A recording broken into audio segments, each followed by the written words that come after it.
Om Namah Shivaya, children. In the last video, we discussed on heat, hot and cold object, and how to measure temperature in different thermometer. So, today we are going to learn the remaining part of the chapter heat.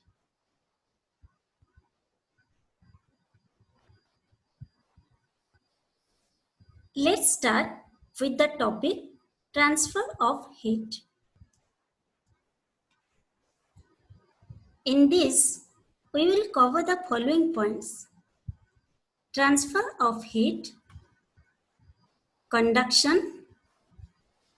Under this, we will discuss conductors and insulators, convection and its application, radiation and its application.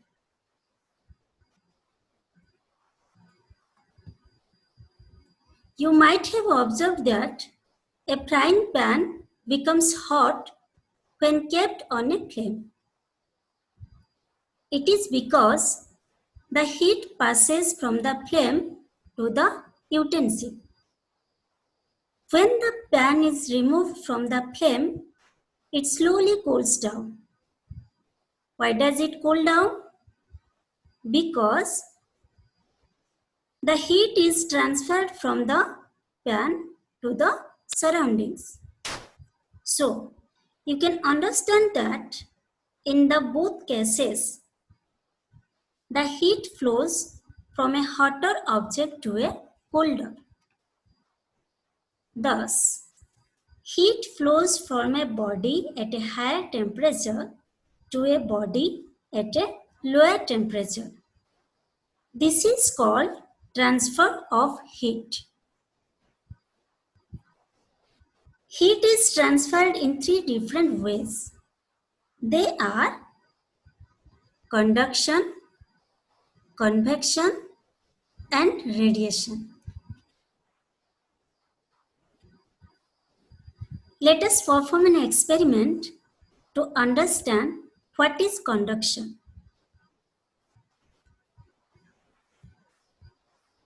Take a rod or a flat strip of a metal.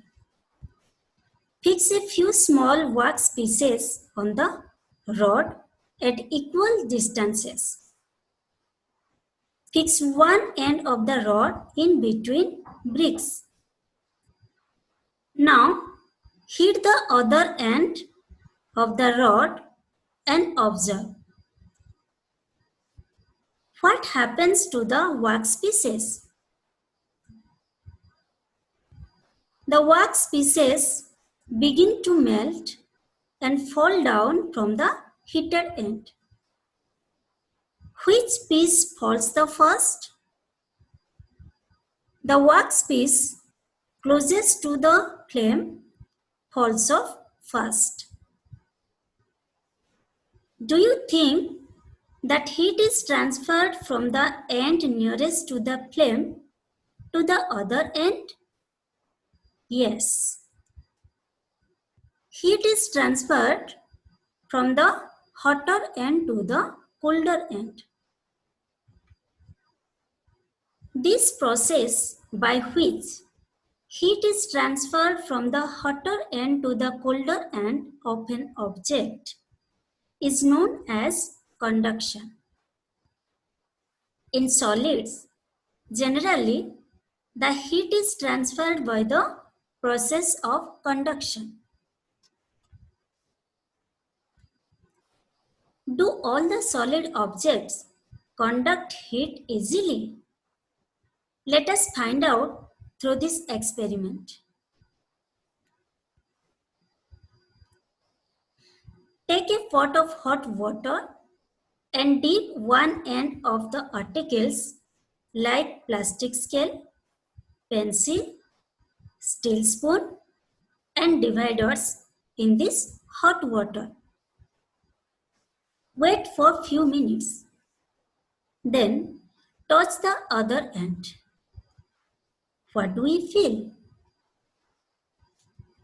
We feel that the other end of steel spoon and divider to be hot, even though it is not touching the hot water.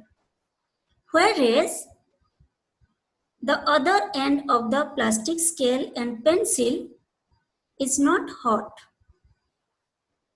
This info that the materials which allow heat to pass through them easily are called as conductors. For examples, aluminum, iron, copper, etc. And the materials which do not allow heat to pass through them easily are called as insulators.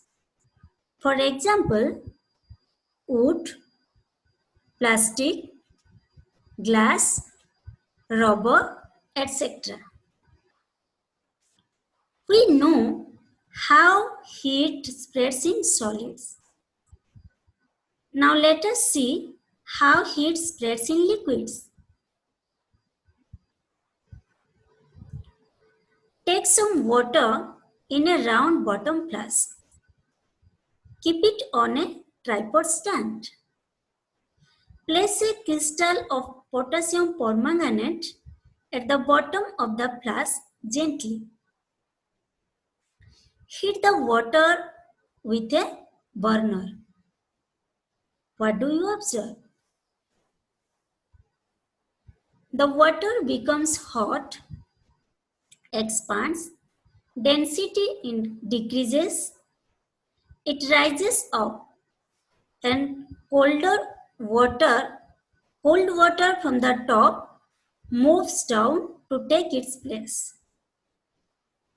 This process continues till all the water gets heated. This process, in which heat is transferred in liquids and gases from the hotter part to the colder part, is known as convection. How does the heat travel in air? In which direction does the smoke go? The air near the heat source gets hot and rises. In this way, the air gets heated. To confirm this idea, let us try an activity. Light a candle. Keep one hand above the flame and one hand on the side of the flame. Do your hands feel equally hot? No.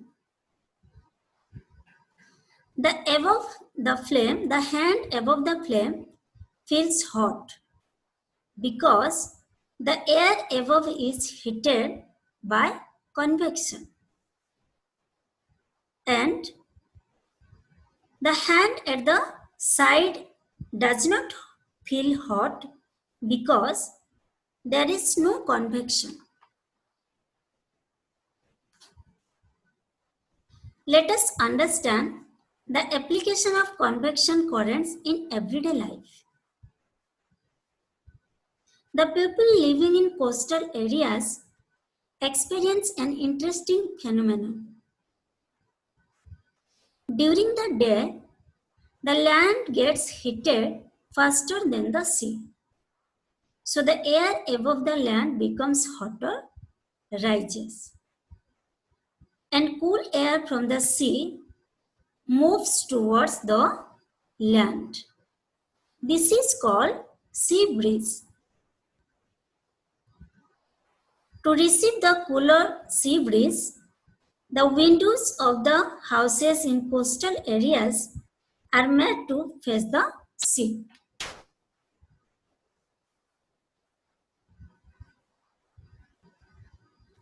During the night, sea cools down slowly than the land. So the hot air above the sea rises up and cool air from the land moves towards the sea. This is called land bridge.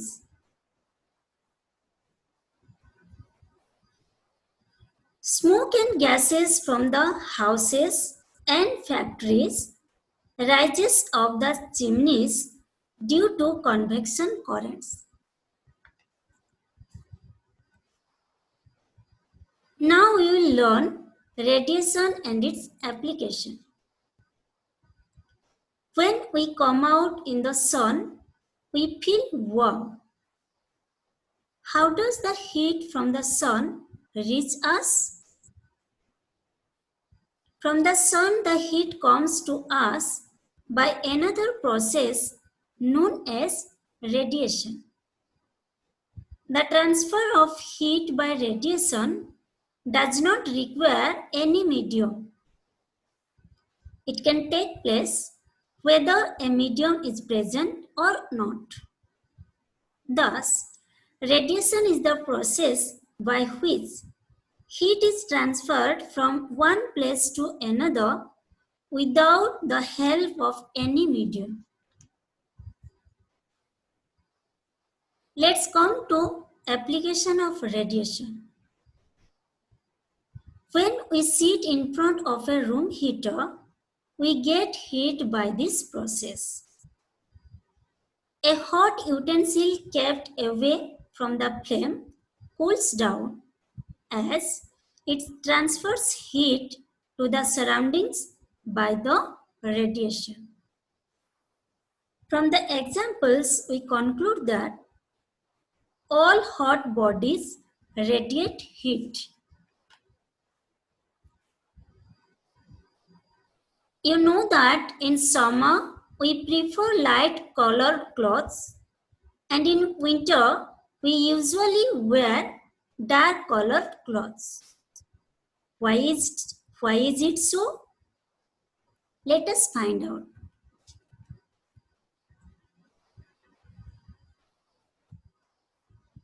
Take two tin cans of the same size. Paint the outer surface of one black and the other white.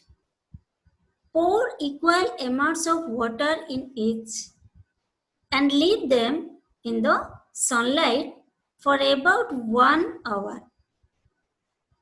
Measure the temperature of water in both the cans.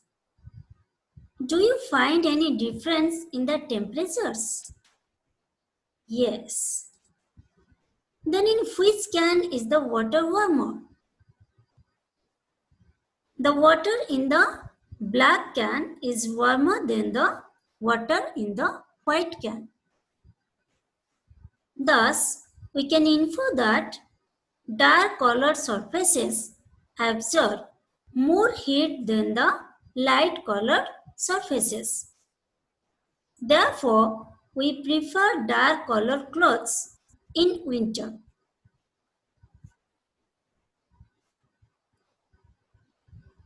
Again, take two tin cans of the same size.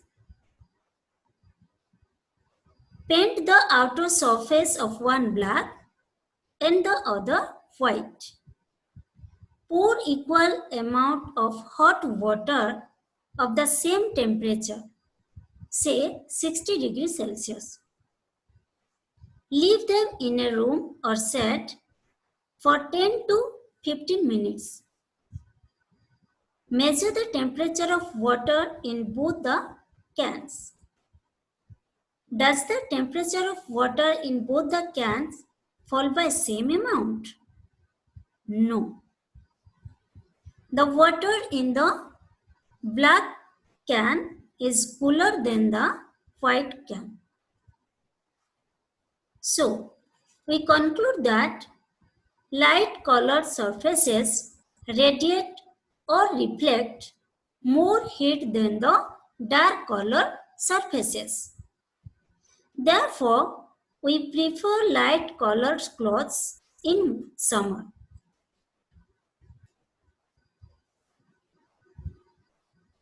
Why we prefer woolen clothes in winter? Because wool is a poor conductor of heat. Moreover, There is air trapped in between the wool fibers. This air prevents the flow of heat from our body to the cold surroundings and keeps us warm.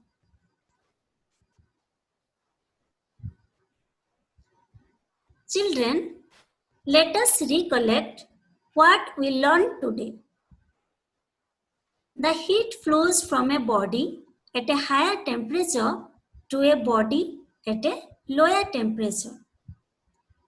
There are three ways in which heat can flow from one object to another. These are conduction, convection, and radiation. In solids, generally the heat is transferred by conduction. In liquids and gases, the heat is transferred by convection. No medium is required for transfer of heat by radiation. The material which allow heat to pass through them easily are conductors of heat. The materials which do not allow heat to pass through them easily are called insulators. Dark colored objects absorb radiation better than the light colored objects. That is the reason we prefer light colored clothes in the summer.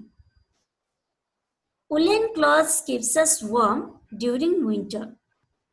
It is so because wool is a poor conductor of heat and it has air trapped in between the fibers. Children, based on the topic, there are some activities for you. Draw a neat and level diagram of land bridge and sea bridge. Give two examples of each conductors and insulators of heat.